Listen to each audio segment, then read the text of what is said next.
Welcome back to Grammar Grade 12. This is Unit 4, Lesson 27, and today we take on the adverb clause. You already know what a single adverb does. It tells you when, where, why, or how.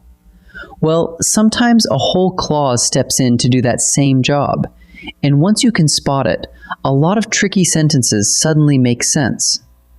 We'll learn what an adverb clause is, the words that begin it, the one small comma rule that goes with it, and the clever version that leaves a word or two unspoken.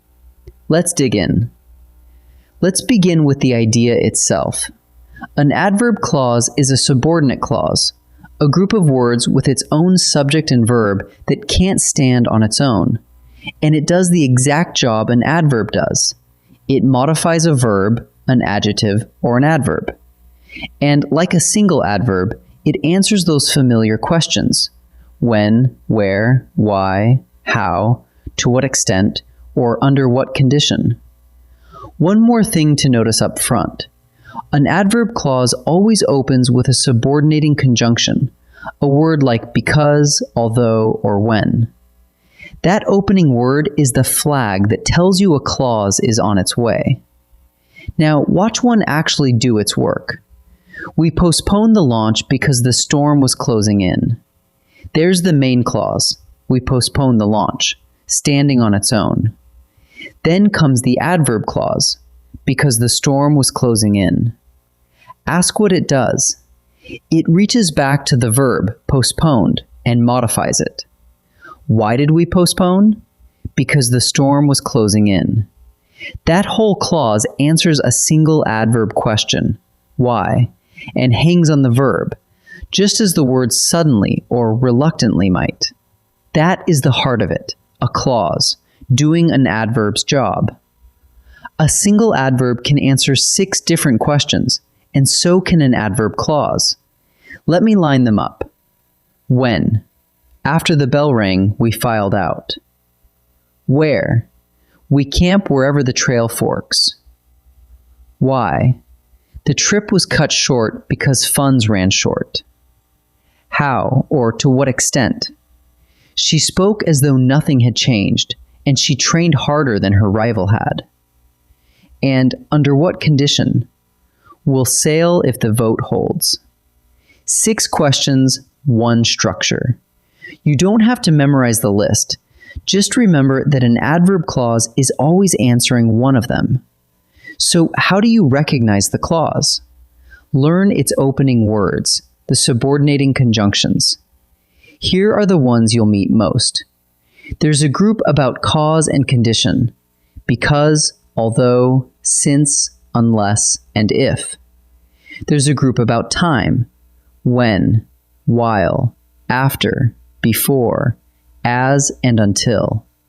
And a handful of others: so that, than, even though, and as long as. You don't need every last one, but the common ones should feel familiar. Spot a subordinating conjunction, and an adverb clause is usually right behind it. Now the punctuation, and it's refreshingly simple. Everything depends on where the clause sits. When the adverb clause leads, when it comes first, before the main clause, you put a comma after it. When the ferry docked, the crowd surged. Hear that little pause after docked? That's the comma. But when the same clause trails, when it comes at the end, you usually need no comma at all. The crowd surged when the ferry docked. No pause, no comma. So the whole rule fits in one line. A clause at the front of the sentence takes a comma. The same clause at the back does not. One more wrinkle, and it's a favorite on tests. Sometimes an adverb clause has words quietly left out. We call that an elliptical clause. The missing words aren't really gone, they're understood. Listen. Marcus is taller than I. Then I... what? Then I am. The am is simply left off because you can hear it anyway. Or, she trusts the map more than her memory, meaning more than she trusts her memory. The comparison is a full clause underneath, even though we don't say every word. So don't be fooled. An elliptical clause is still an adverb clause, just traveling light. Let's fold the whole lesson into a quick routine. 1. Look for a clause that opens with a subordinating conjunction: because, when, although, and the rest. 2.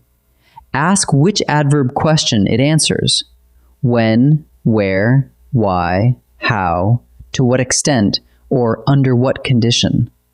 3. Find the word it hangs on, usually the main verb. And 4, for punctuation. If the clause leads, drop a comma after it. If it trails, leave the comma out. Run those 4 steps and no adverb clause will slip past you. Ready to practice? In this first set, I'll give you a sentence, and you find the adverb clause and what it does. Pause the video and decide before I reveal each answer. Because the bridge was closed, the runners took the long way. Look for the opening word because, a subordinating conjunction. So the adverb clause is because the bridge was closed. And what does it tell us?